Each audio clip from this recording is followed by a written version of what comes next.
The last piece that revealed an unfathomable tragedy was a letter written by Gene Hackman that was never sent. The FBI was able to uncover the most horrifying reality despite the scrawled words and fragmented sentences. Not because he didn't want to, but because his mind had turned into a prison. Hackman was powerless to stop his wife's death. The broken words sounded like silent cries in the $1 Million Estate, which was the scene of a tragic tragedy, yet had no blood or evidence of forced entry. A guy roamed mindless, trapped in his own body and thoughts. A lady fell comatose, unread until it was too late, a final letter. Except for the weird calm that pervaded the entire room, everything seemed undamaged. Why was this not reported? Why was this incident unknown? To his colleague, one of the investigators murmured. The most concerning realization came to them immediately. Hackman had no mobile phone. Technology had never appealed to Hackman. He stuck to handwritten letters, in-person meetings, and a modest lifestyle, while the rest of the world was engrossed in smartphones, social media, and text messaging. As his lifelong friend Tom Allen subsequently revealed, Gene had little interest in phone. He never had one, and he would simply laugh and claim he didn't need one if someone tried to give one to him. He enjoyed writing, painting, and living a quiet life. However, Hackman's simplicity brought about an unanticipated disaster.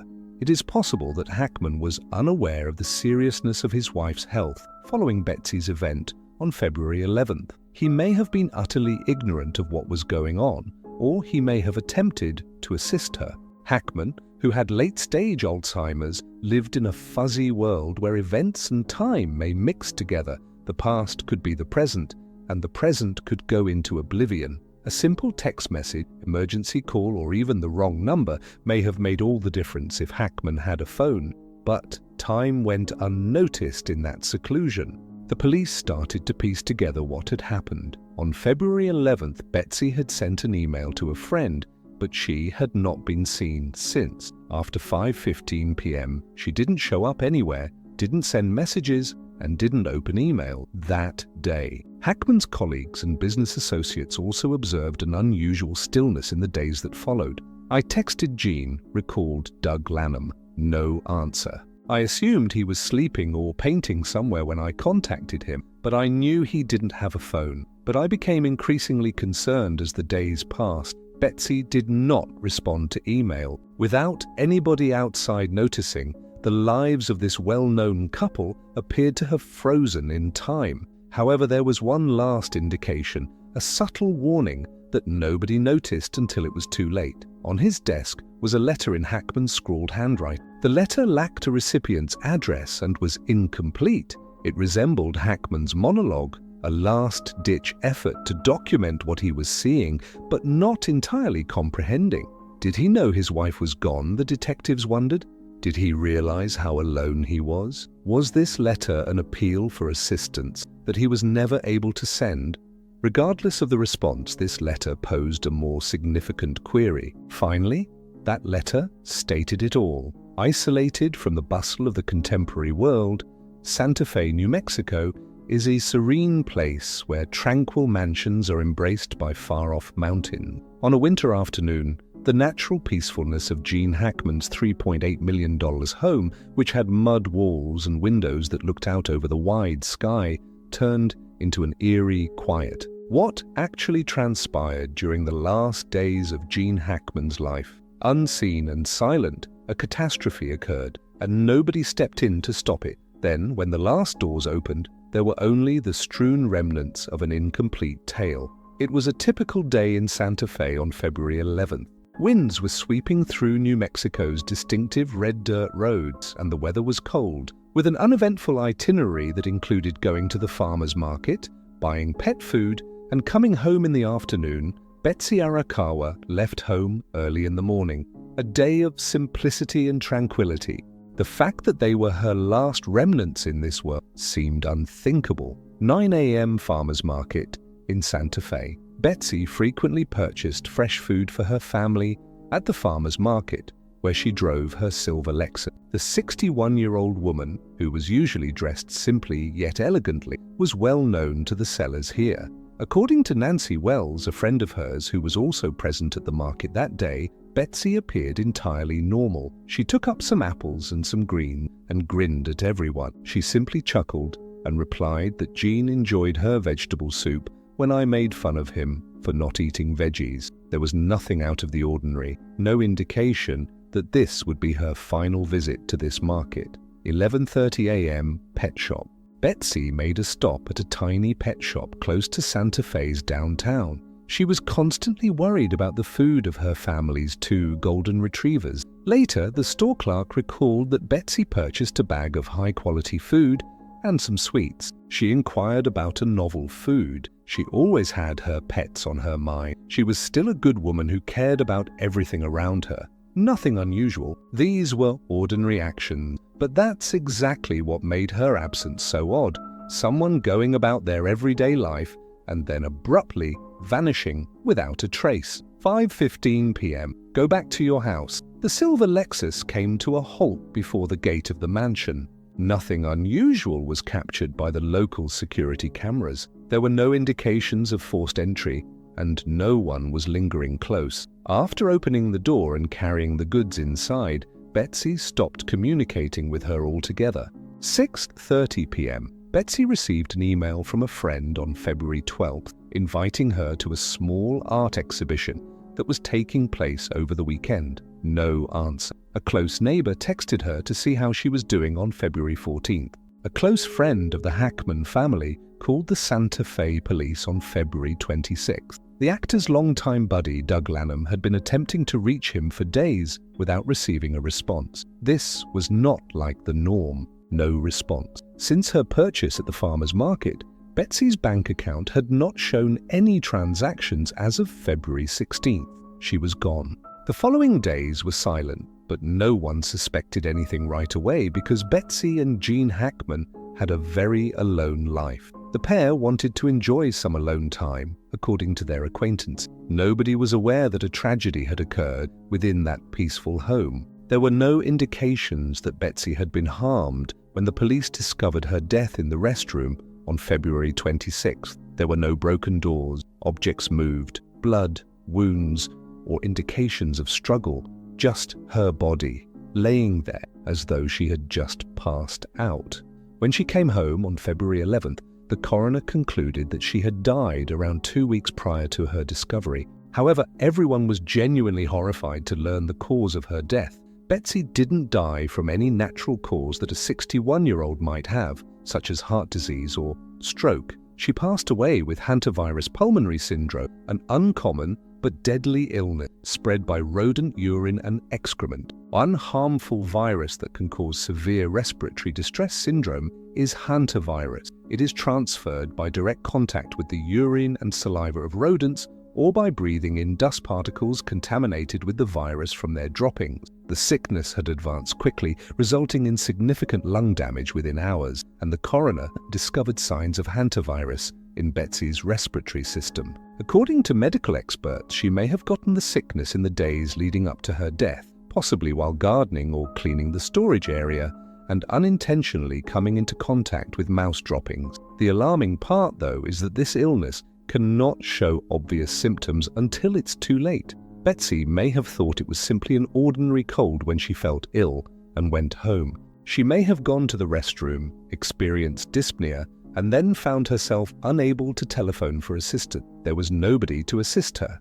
There is no phone to contact emergency services. She had no hope of surviving. The cause of Betsy's death was obvious, but there were still a lot of unanswered issues. Why didn't Hackman seek for assistance or report the incident to the police? Was he utterly confused by Alzheimer's, or did he understand what had happened? Did Hackman write the letter in an attempt to explain what he saw but didn't comprehend? The only thing that was definite was that Betsy had died in complete isolation, and that Hackman, her longtime husband, might not have known what to do or could not have done anything to save her. Her death was caused by a lethal virus, a rare condition, and days of silence, not a murder, a killer, or a weapon. But why did the FBI become involved if this was a singular tragedy? Hackman's last letter contains the solution. An unsettling silence fell over Gene Hackman's residence. The authorities believed that he and his wife had died naturally from old age when they discovered their bodies. However, one detail, an unsent letter on Hackman's desk, led the FBI to intervene. There was no obvious order to the crumpled sheet of paper with scribbled line. Hackman never totally stopped communicating with his close pals, despite his seeming disinterest in technology. Doug felt nervous and decided to do something about it. There were no indications of damage or forced entry, and the mansion's gate was still closed when the police arrived. In contrast to Hackman's precise, solid handwriting when he was well, this handwriting was messy. When he initially received the letter, Special Agent John Whitaker explained how he felt. The writer was absorbed in his own thoughts, but it was more than just a letter. It was a desperate attempt to communicate. Once sharp, intelligent, and in charge of everything, Hackman seems to have lost the mental clarity necessary to arrange his thoughts. The paper's sentences were jumbled and broken, as though he was attempting to hold on to a vanishing reality. The investigators' spines tingled at the first sentence. Betsy is chilly. Is she actually or symbolically cold? Was Hackman implying that his wife had died, or was it simply his sense of separation as his memory deteriorated? The FBI was more interested with the biological cause than the coroner's confirmation that Betsy died from hantavirus. That's when Hackman understood. If this letter was written before to Hackman's death, it indicates that he was aware of his wife's passing but chose to keep it a secret. Why? He may have lost his sense of time due to Alzheimer's. He might not have known how to contact for assistance. He might have mistakenly believed she was still alive, or worse, he was aware of her absence, but was unable to come to terms with it. The FBI has seen a lot of odd cases, but this one included an elderly, lonely guy who wrote a letter that seemed to be a call for assistance, but that he didn't fully understand. That narrative was eerie. The letter's next statement added even more mystery to the situation. Zinner is locked. Zinner was who? A family member? Codename? Something that frightened Hackman? The FBI looked into everyone involved with Hackman and Betsy right away, but Zinner was not among them. There were no safes, no closed areas, and no indications that Hackman was concealing anything in the mansion. Not until Rachel Monroe, a young investigator, fresh-eyed. Zinner may not be human. When they re-examined the premises, they discovered Zinner, a little cat, had been kept for days imprisoned in the storage room. The cat was extremely dehydrated, skinny. It seemed to have accepted its fate because it didn't meow or attempt to flee. However, the larger question was more significant than the cat. Hackman locked it up, but why? Was it something he recalled doing? When he found out his wife was dead, did he lock it up in a panic? Although the storage area was deemed safe by the police, Hackman, a man who is slowly losing his mind, may have locked the cat in the house out of self-defense because he believed there was something frightening there. Researchers in neuropsychology and the FBI started to piece together Gene Hackman's last days. Because of his Alzheimer's, he was unable to comprehend what had happened or know how to report the death of Betsy. He shut Zinner up because he was nervous, maybe from loneliness or confusion, and feared it would run loose. The front door was unlocked and one of the officers pushed it carefully. They observed that the house had an oddly heavy vibe as soon as they entered. The wind leaking through the window cracks was the only sound. He tried to comprehend the situation by writing the letter, but his thoughts were too jumbled to articulate themselves clearly. People who have worked with Alzheimer's patients know that the brain may lose its ability to discriminate between truth and illusion in the later stages of the illness. It's possible that Hackman didn't realize Betsy was gone and continued to talk to her while walking about the house. This message was more than just a few scrawled sentences on a piece of paper. It was proof that a man was slowly losing himself. A brilliant mind that the world had once known was now a lost soul in his own house. The FBI had no intention of looking into this case when they received the report from the local police, but something compelled them to do so after seeing the letter. Did Hackman indeed suffer from Alzheimer's disease? Or was there another factor at play? They started going over every aspect of the case again, including Betsy's last emails, Hackman's recent phone conversations, any nearby security cameras, and anything else that might help them better understand the situation. On February 12th, a day after Betsy's death, they found a disconnected call from Hackman's landline. He had attempted to phone someone, but the conversation was cut off after less than 5 seconds. Who did Hackman call, the FBI had to wonder? Was he aware of what had transpired but unable to articulate it? Or had their lives been tampered with without anyone noticing? The letter could be a key clue to a larger mystery, or it could be proof of a man slowly losing himself in his own thoughts. The FBI was aware that they were still unable to draw any conclusions, but they were also certain that this tale was far from ended. A tiny wire crate was wedged into a corner, nearly out of sight, on the chilly Hackman mansion floor. Nobody anticipated that it would hold one of the case's most crucial hints when the investigation team discovered it. Hackman's little dog, Xena, was dead, not from cruelty, no wound, but it was gaunt, its eyes sunken, and its claws scratching the crate as though it had been trying to break out for days. John Whitaker, the investigator, leaned down and opened the door of the crate. Everyone covered their noses from the stink of death, but the eerie silence that followed Xena's death was more terrifying than her body itself. For what reason was Xena confined to the crate? This was done by whom? Records from the nearby veterinary clinic show that Hackman took Xena to the veterinarian on February 10th, the day before Betsy died. It was healthy, save for the symptoms of a small leg infection. The vet had vivid memories of that day. Although Hackman appeared more perplexed than normal, he was still able to ask questions about Xena's care. He nodded, listened, and even jotted down some notes on a little piece of paper that he kept in the pocket of his coat. He cared, yet was perplexed. Although he appeared to be having trouble focusing, it was clear that he loved Xena, but somehow Xena was confined to the crate, left all alone, and starved to death within 48 hours. What was going through Hackman's head? Something odd was found in the mansion's forensic data. Both of Hackman's other dogs were still alive. They didn't go hungry. They still had water and dry food in their bowl. This demonstrated that despite having a severely impaired memory, Hackman was still capable of acting instinctively. He was still able to remember to feed the two big canines. Xena was seemingly forgotten entirely, but he nevertheless unlocked the door for them to go outdoors. No music, no TV, just total quiet. As they went farther inside, their footsteps reverberated on the wooden floor.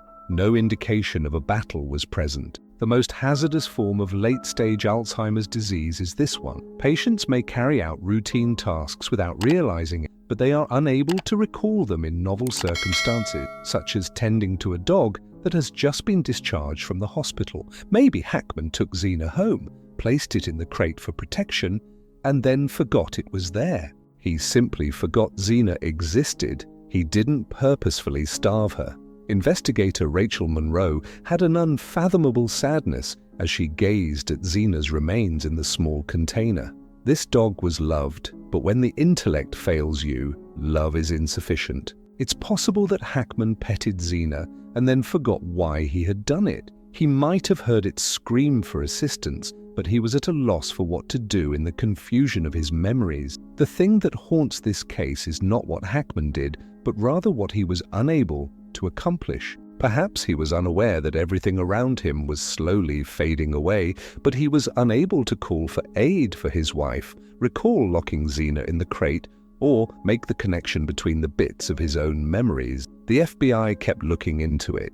They looked into Hackman's landline phone data and traffic camera footage, but they found no calls or indications of strangers. There isn't a definite antagonist in this story, just an elderly man who was once a strong Hollywood icon and is currently battling a cancer that took his life in the most brutal manner.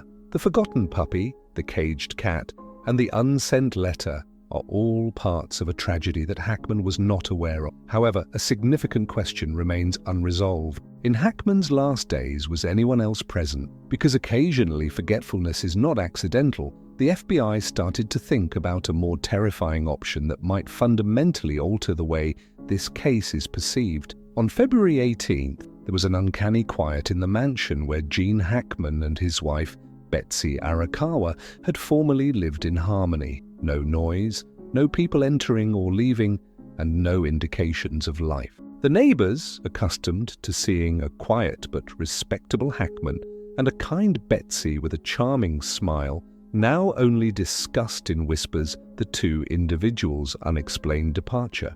When the police finally broke into the residence, they discovered Hackman had been lying there unnoticed for days. A week after Betsy's death, on or around February 18th, the coroner verified he had died. When Hackman's body was discovered, it was extremely malnourished and dehydrated, with pale skin. The reason? Severe heart failure brought on by a lack of food and drink and his precarious health. General weakness at a home where no one reminded him that he had to survive as his body slowly deteriorated.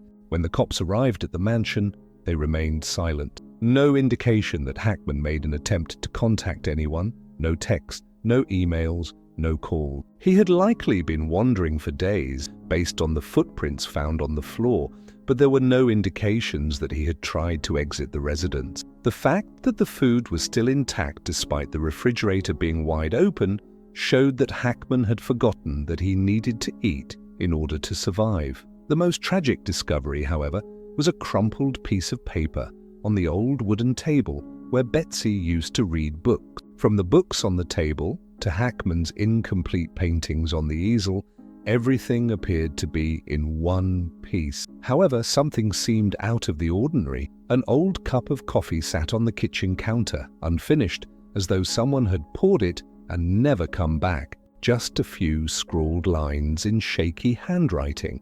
Betsy is chilly. By examining the evidence found in the estate, the FBI made the decision to piece together Hackman's last days. They found that Hackman was caught in a never-ending loop of repeated activities. He made his way to the living area from the bedroom. Without taking anything out, he opened the refrigerator. Looking out, he stood at the front door without opening it. Like an unconscious habit, he went back to the bedroom and then did it again. Monroe, a forensic psychiatrist with expertise in Alzheimer's research, conducted an analysis. Hackman was unaware that his wife was no longer with him, or if he was, the memory kept slipping from his consciousness. He may have looked for her repeatedly, but every time he passed through the deserted rooms, he lost sight of his target. Hackman's greatest tragedy was this. It was the slow forgetfulness that engulfed the most significant aspects of his life, not death or loneliness. Hackman didn't recall that Betsy had died on February 11th.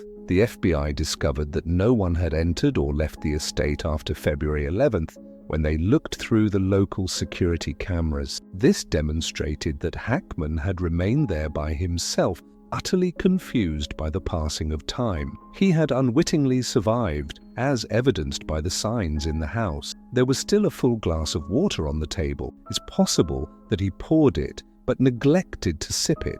A book with its pages unturned but left open.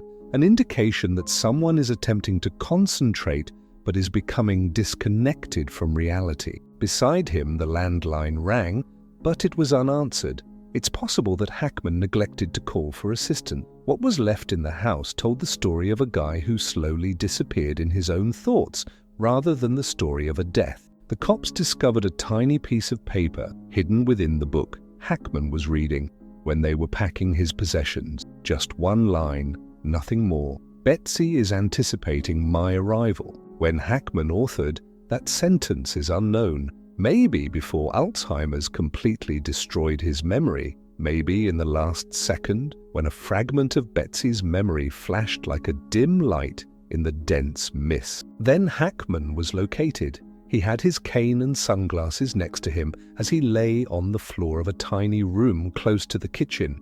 Although he had a calm countenance, his half-closed eyes gave the impression that he had died of shock. Maybe he was finally able to recall everything, and maybe he was no longer lost at that precise time. They were cruelly slain by time, illness, and seclusion. There was no killer. In a world where they only had each other, Gene Hackman and his wife died in a haunting quietness.